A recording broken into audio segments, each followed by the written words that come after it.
green chili shredded pork. It's kind of like carnitas, but we're using a different meat because we found it on sale. Right here, it's real simple. We've got our pork loin, we've got menudo spice mix, I've got a chicken bouillon, ground cumin, garlic powder, and then the salsa verde. That's all that's going to go in it at this point. Actually, the salsa verde is not even going to go in it at this point. That's going to be after it cooks. So we like to get these tenderloins. It's $1.69 a pound. I mean, that's my arm. I'm a pretty big dude. This thing is $13.57. We will feed our whole family on this at least 3 times, if not more. We can use it for different things. Right now for this recipe, I'm gonna cut it in about half.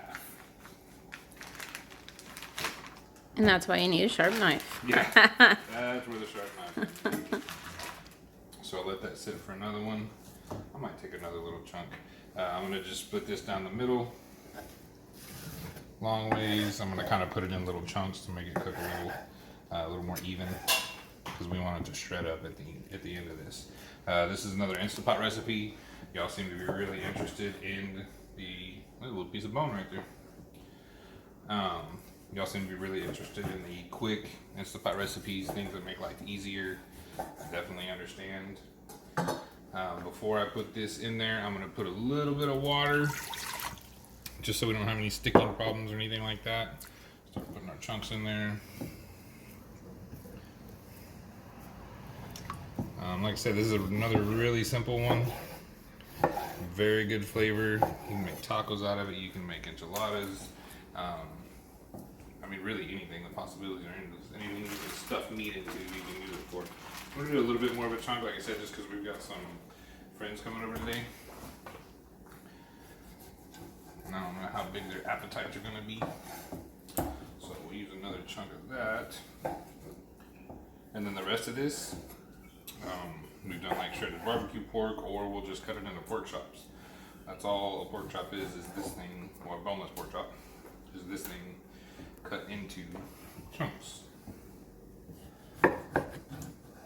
Oh, I can't see. I'm sorry. You turned it on me. So, got a pork chop right there. You can do them thicker, you can do them thinner. I'll usually do some thick for us, and then some a little bit thinner for like little man, things like that. I mean, but those are every bit of a 1/2 inch to 3/4 thick. We'll see how many we get out of this. I know this isn't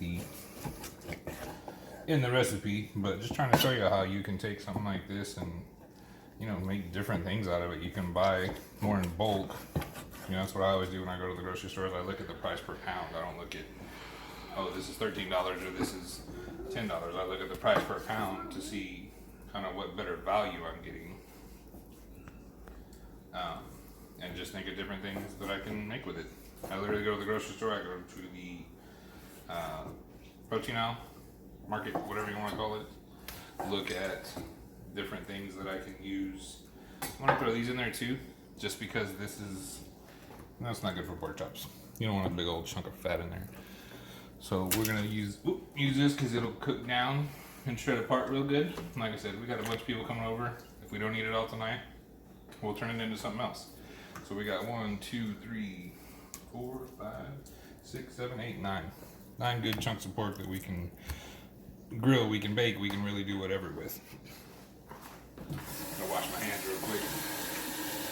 No cross-contamination. Just another thing, I don't really, you know, I watch a lot of cooking shows, and I never see them washing their hands. I don't know if they cut that out just because it's not time, but I was like, it looks like they're going from touching meat to grabbing their bowl of salt and pepper and sprinkling in there, and it just drives me nuts. I just, you know, I hope that they are washing their hands in between, because that would drive, either that or they're throwing away a bunch of food, which is not cool. No. All right, no so waste. We're gonna throw our chicken bouillon in there. We're gonna do about 2 tablespoons of garlic powder. Sorry, I'm not measuring. It's just not my deal. Not my jam. He's guesstimating. Yeah. But I've gotten pretty good at it. I mean, honestly, I'm squirting it in there and I'm covering all the meat. That's what you want to do, right? You want to leave a little extra to get to the rest of the meat. This is kind of my secret. I need my stool. My secret weapon for a lot of my Mexican dishes, shredded chicken, things like that. It's menudo spice mix. I don't like menudo. I love the flavor. I don't like the meat in it that they use. I don't like the texture of it. But this is chili pepper, spices, onion, garlic, and different things in there. It's all in one. So this is kind of my go-to for all of that. Same thing. It's about 1.5 tablespoons, 2 tablespoons. And that's it. That's all we're going to do right now. And all my snowmen. I'm just kidding. I had to sneak that in. I did. So, like I said, that's all that's going in there right now. They're all above your head, too.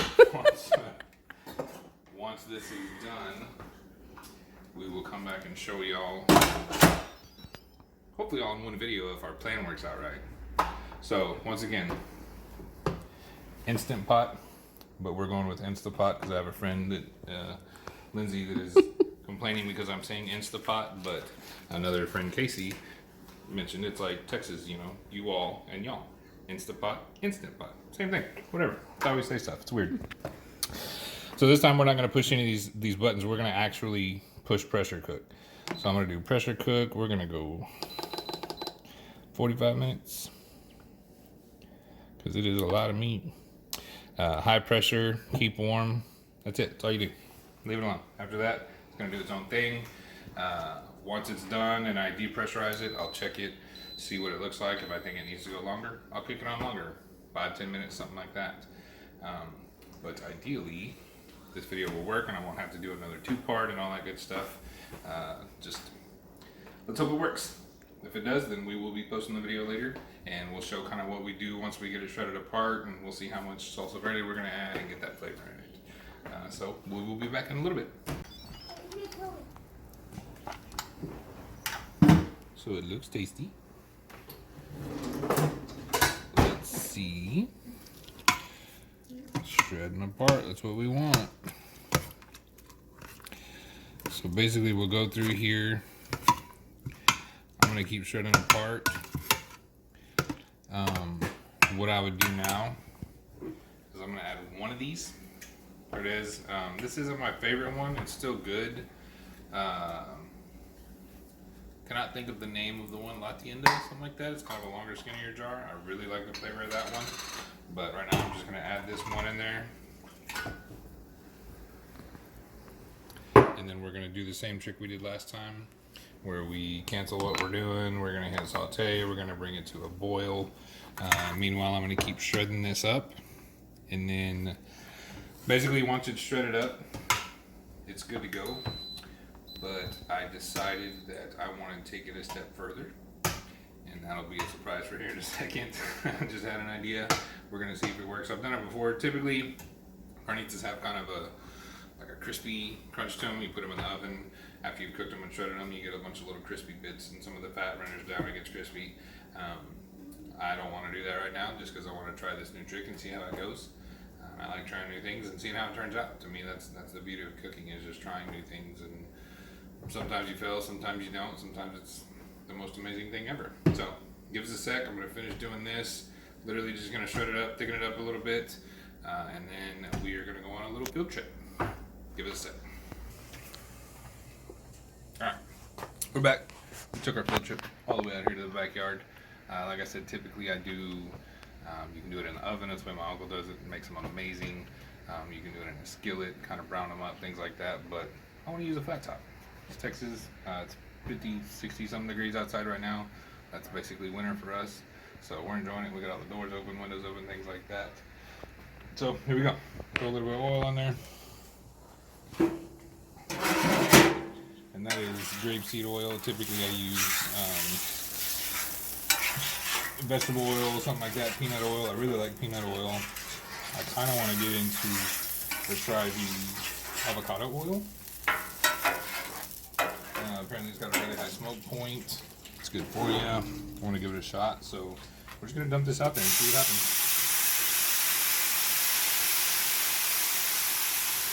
I love that sound.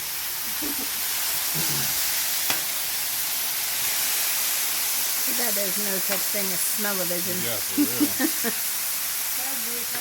So really what we're going for here is just like the caramelization of the meat. Brown meat is good. That's what I was saying in one of my other recipes for the Carnegie salad. If I was making it traditional and I was spending the time, it wasn't a quick meal. Like I said, it turned out great. It was really good. There was none left. We ate it all. But if you really want to take the time and make that deeper, bolder, richer flavor, you brown the meat first. Just like when you're doing a roast. If you're cooking a whole roast, you brown it, you flour it up, brown it first. Brown meat's got flavor. Brown meat is good meat.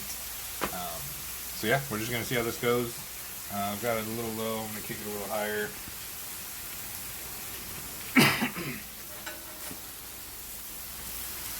It's not gonna take long. It's already starting to get kind of brown. I'm gonna leave it here for a minute. I'm trying to get some of the moisture out of it. Like I said, you want some moisture, a little bit of dry. But what I'm gonna end up doing, I think, is like we do whenever we roast it in the oven.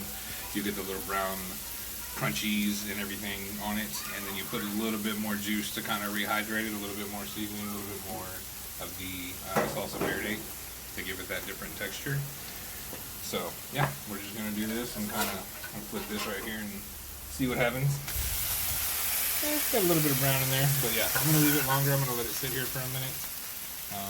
We'll take a quick break and then come back and see what we got, and it'll probably take about 4 or 5 minutes. Like I said, if you don't have a griddle like this, first off, you should buy one because they're amazing and it's a ton of fun. We love cooking out here as a family, doing breakfast and things like that. We'll do literally the entire breakfast on here. The only thing I do is kind of par cook the potatoes first to get them most of the way done, and then we'll brown them out here. But that'll be a whole nother video. But yeah, just give us a sec. I'll get this browned up a little bit so I'm not wasting too much of y'all's time, and then we'll come back to you. Alright guys, we're back. We let this go for about 5 minutes now. I'm going to start flipping it. And we should have some little itty bitty bits of brown goodness in there, like that. Flip it all over. I want to get all that stuff that's stuck, so I'm going to bust out another tool.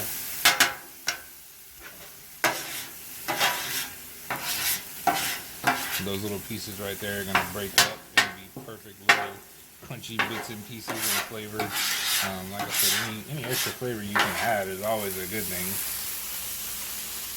And I'm going to take and pour this green sauce back in there. My dam broke. Oh no! I'm just going to mix that in. Kind of how I do my eggs too. Like I'll do potatoes and make like a little border. Get all that going whenever I do breakfast. I was doing it at work the other day and the guys thought I was crazy. They were all making jokes about building walls and all that good stuff. But, you know, just good clean fun. Just a bunch of co-workers. See how that thickens up real good right here? How that green sauce is thickened up? That's just going to be another flavor. You can see the moisture is getting back into it now after we browned it. But man, that's really it. We take these tacos, we'll put them on corn tortillas with some shredded cheese or some cojita cheese or something like that, a little squirt of lime, different things. But that's pretty much done. That's it. Now we got all the little bits of flavor in there. We're good to go. That's it. We've got different sides and stuff going with it. We've already done the green chili salsa with you today. We've done the salsa. We've done this pork. Like I said, we had the beans made the other day. I will definitely make that one for y'all soon in the Instapot. That one's an easy one. Literally set it and forget it. But yeah, we'll definitely keep going with this, man. I greatly appreciate y'all staying tuned and watching this, and sorry the editing is not working out. It is all new learning curves for us. Eventually I will be able to afford different editing equipment, make this a lot smoother for y'all, a lot easier to watch. I mean, we greatly appreciate the support and everything like that y'all have given us. It's been amazing. I couldn't ask for more, man. This is so cool. I get to do something I love, share it with people. Hopefully it opens up conversations with all of us in the future. that y'all learn new things, that I learn new things, and I'm always looking to grow. But we greatly appreciate y'all. Share, subscribe, like, do all the good stuff. Like and subscribe. Y'all have a great day, man. Food is love.